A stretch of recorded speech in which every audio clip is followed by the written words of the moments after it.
This channel does not promote any violent, harmful, or illegal activities. All content provided by this channel is meant for an educational purpose only. একটা দল বদল বা বদল বলবো না, একটা যোগদান, সেই যোগদানটার মধ্যে কিছু আকস্মিকতা ছিল, কিন্তু সেটা নিয়ে যা শুরু হয়েছে সেটা কম আকস্মিক এবং কম চমকপ্রদ নয়।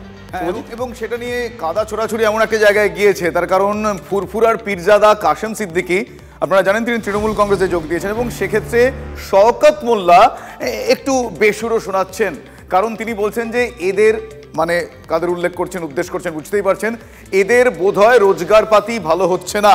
ঠিক এইভাবেই একটু কটাক্ষই করেছেন ক্যানিং পূর্বের তৃণমূল কংগ্রেস বিধায়ক শওকত মোল্লা।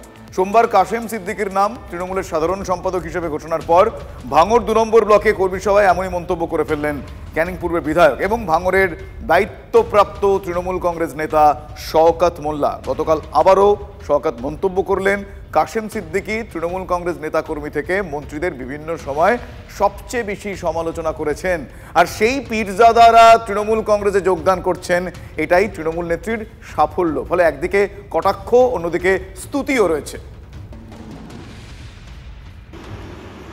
আজকে দেখলেন না, এদের মনে হয় খুব বেশি আর রুজি রোজগার হচ্ছে। কাশেম সিদ্দিকী কখন কি বলে, আমি দিদিকে ধন্যবাদ জানাবো যে কাশেম সিদ্দিকী সবচেয়ে বড় তৃণমূলের সমালোচক ছিল, যে কাশেম সিদ্দিকী সবচেয়ে বেশি মমতা বন্দ্যোপাধ্যায়কে গালাগালি করত, যে কাশেম সিদ্দিকী সবচেয়ে বেশি তৃণমূল কংগ্রেসকে গালাগালি করত, তৃণমূল কংগ্রেসের প্রত্যেকটা নেতা কর্মীকে চোর বলে প্রতিদিন আখ্যা দিত।